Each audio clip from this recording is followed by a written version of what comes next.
a Muppet with autism to be welcomed soon on Sesame Street. Folks on Sesame Street have a way of making everyone feel accepted. That certainly goes for Julia, a Muppet youngster with blazing red hair, bright green eyes and autism. Rather than being treated like an outsider, which too often is the plight of kids on the spectrum, Julia is one of the gang. Look, on this friendliest of streets, actually Studio J at New York's Kaufman Astoria Studios, where Sesame Street lives, Julia is about to play a game with Oscar, Abby, and Grover. In the scene being taped for airing next season, these Muppet chums have been challenged to spot objects shaped like squares or circles or triangles. "You're lucky," says Abby to Grover. "You have Julia on your team, and she is really good at finding shapes." With that, they skedaddle, an exit that calls for the 6 Muppeteers squatted out of sight below them to scramble accordingly. Joining her pals, Julia, performed by Stacey Gordon, takes off hunting. For more than a year, Julia has existed in print and digital illustrations as the centerpiece of a multifaceted initiative by Sesame Workshop called Sesame Street and Autism, see Amazing in All Children. She has been the subject of a storybook released along with videos, e-books, an app and website. The goal is to promote a better understanding of what the Autism Speaks advocacy group describes as a range of conditions characterized by challenges with social skills, repetitive behaviors, speech and nonverbal communication, as well as by unique strengths and differences. But now Julia has been brought to life in fine Muppet fettle. She makes her TV debut on Sesame Street in the Meet Julia episode airing April 10th on both PBS and HBO. Additional videos featuring Julia will be available online.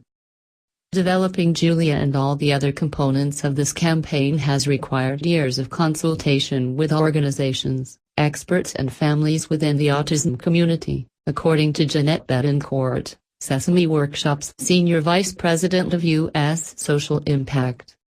In the U.S., 1 in 68 children is diagnosed with autism spectrum disorder, she says. We wanted to promote a better understanding and reduce the stigma often found around these children. We are modeling the way both children and adults can look at autism from a strength-based perspective, finding things that all children share. Julia is at the heart of this effort.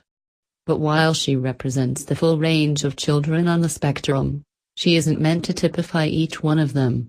Just as we look at all children as being unique, we should do the same thing when we're looking at children with autism, Betancourt says. It was with keen interest that Stacey Gordon first learned of Julia more than a year ago. I said, if she's ever a puppet, I want to be Julia. No wonder? Gordon is a Phoenix-based puppeteer who performs, conducts classes and workshops, and creates whimsical puppets for sale to the public. She also has a son with autism, and, before she started her family, was a therapist to youngsters on the spectrum. Although she figured her chances of landing the dream role of Julia were nil, her contacts in the puppet world paid off. 2 friends who worked as Muppeteers on Sesame Street dropped her name to the producers. After submitting tapes, then coming to New York for an audition, she was hired. In the introductory segment, Julia is having fun with Abby and Elma when Big Bird walks up. He wants to be her new friend, but she doesn't speak to him. He thinks she doesn't like him. She does things just a little differently. In a Julia sort of way, Abby informs him.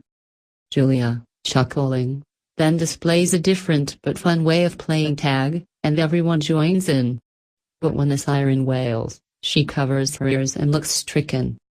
She needs to take a break, Big Bird's human friend Alan calmly explains. Soon, all is well and play resumes. The Meet Julia episode is something that I wish my son's friends had been able to see when they were small, says Gordon. I remember him having meltdowns and his classmates not understanding how to react. Gordon says her son, now 13, isn't drawn to puppetry. He's more interested in math and science, and plays the piano brilliantly, she says with pride. But she's having a blast being part of the show that helped hook her, as a child, on puppeteering. It is so much fun to be on set with everyone, and get to play up all the positive things I've seen with the kids that I've worked with, Gordon says. At the same time, I come at this with a reverence. I don't want to let the autism community down.